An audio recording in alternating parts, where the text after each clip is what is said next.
प्राचीन समय में विद्यार्थी गुरुकुल में रहकर ही पढ़ा करते थे।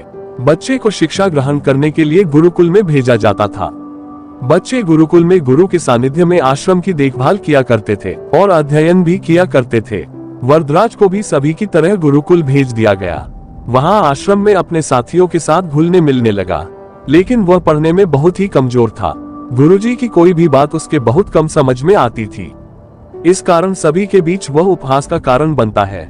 उसके सारे साथी अगली कक्षा में चले गए, लेकिन वो आगे नहीं बढ़ पाया। गुरुजी जी ने भी आखिर हार मानकर उससे बोला, बेटा वरदराज, मैंने सारे प्रयास करके देख लिए हैं। अब यही उचित होगा कि तुम यहाँ अपना समय बर्बाद मत करो। अपने घर चले जाओ और घर वालों की काम में मदद करो। वरदराज ने भी सोचा कि शायद विद्या मेरी किस्मत में नहीं है, और भारी मन से गुरुकुल से घर के लिए निकल गया। दोपहर का समय था। रास्ते में उसे प्यास लगने लगी। इधर उधर देखने पर उसने पाया कि थोड़ी दूर पर ही कुछ महिलाएं कुएं से पानी भर रही थी। वह कुएं के पास गया। वहां पत्थरों पर रस्सी के आने जाने से निशान बने हुए थे, तो उसने महिलाओं से पूछा, ये निशान आपने कैसे बनाए?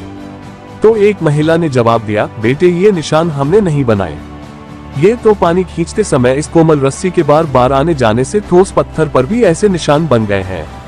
वरदराज सोच में पड़ गया।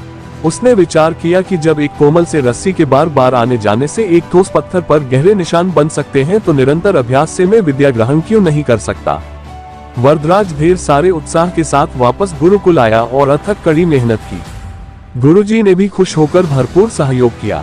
कुछ ही सालों बाद यही मंदबुद्धि बालक वरदराज आगे चलकर संस्कृत व्याकरण का महान विद्वान बना, जिसने लघु सिद्धांत कौमुदी, मध्य सिद्धांत कौमुदी, सार सिद्धांत कौमुदी, कीर्वाण पद्मंजरी की रचना की। शिक्षा दोस्तों, अभ्यास की शक्ति का तो कहना ही क्या है। यह आपके हर सपने को पूरा करेगी। अभ्यास बहुत जरूरी है, चाहे वो खेल में हो या पढ़ाई में या किसी और चीज में। बिना अभ्यास के आप सफल नहीं हो सकते हो।